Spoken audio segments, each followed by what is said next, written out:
Multiplier का एक और क्वेश्चन मैं आप लोगों के लिए लाया हूँ और ये क्वेश्चन क्या है इसमें देखते हैं। In an economy 60% of the increased income is spent on consumption. 60% of increased income on consumption, it means this one is what, this one is marginal propensity to consume. This 60% is marginal propensity to consume. Okay students, and कह रहा है कि if rupees 4 crores are invested in a project, 4 crores means what, ये आपका change in investment है। ये 4 करोड़ क्या है, डेल्टा वाई दिया गया है। Find out the increase in income and saving. तो अब यहाँ पे आपको इनकम भी निकालना है और सेविंग भी निकालना है। चेंज इन इनकम और चेंज इन सेविंग भी निकालना है due to change in the investment. तो चलिए इस क्वेश्चन को सॉल्व करते हैं। सो स्टूडेंट्स, क्वेश्चन में आपका MPC दे दिया है, ठीक है। तो यहाँ पे हम लिख सकते हैं MPC इज इक्वल टू, यहाँ पे लिखा है 60%। सो 60% करेंगे तो कितना हो जाएगा, 0.6। ओके, 0.60 भी लिख सकते हैं, 0.6 भी लिख सकते हैं। अब MPC जब आपको पता है तो आप K निकाल सकते हैं, यानी कि मल्टीप्लायर निकाल सकते हैं, 1/1 माइनस MPC। तो यहाँ पे कितना हो जाएगा, K is equal to 1/1 minus 0.60। So 1/1 minus 1 ये इसको जब माइनस करेंगे तो आप कितना हो जाएगा, 0.40। ओके, तो ये आपका जो आ जाएगा वो आएगा 2.5। कितना आएगा ये, 2.5 आएगा यहाँ पे। अब क्या करेंगे, कह रहा है कि जो आपका यहाँ पे जो इन्वेस्टमेंट है वो 4 करोड़ से हो रहा है, ठीक है। तो कह रहा है कि नया इनकम और नया सेविंग निकालिए। तो अब क्या करेंगे, यहाँ पे K is equal to delta Y, ये फॉर्मूला यूज करेंगे अपॉन डेल्टा आई।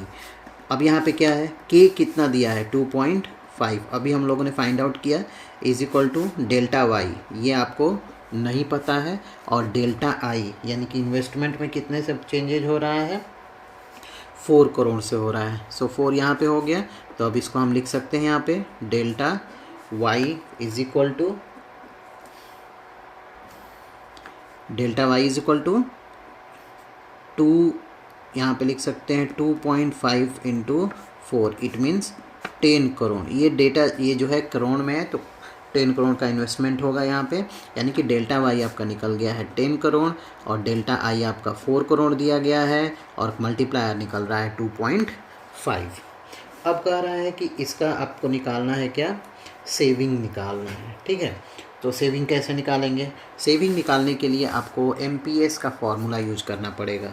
तो यहाँ पे MPS marginal propensity to save का फॉर्मूला क्या होता है, डेल्टा S, यानी कि change in saving upon change in income, delta Y. और MPS आपको पता नहीं है, ठीक है। MPS तो निकालना है ना, यहाँ पे सेविंग निकालना है, ठीक है, चेंज इन सेविंग निकालना है। तो सबसे पहले हम क्या करेंगे, सबसे पहले हम MPS निकालेंगे, ठीक है।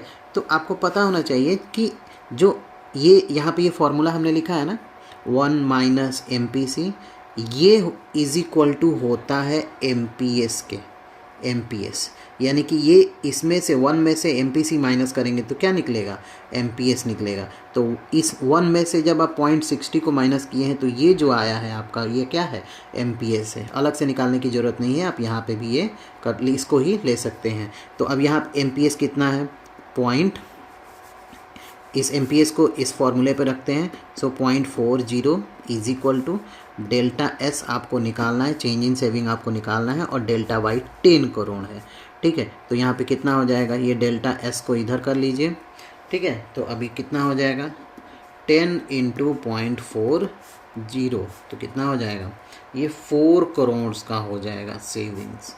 सेविंग्स कितना होगा, 4 करोड़ रुपीज़ का।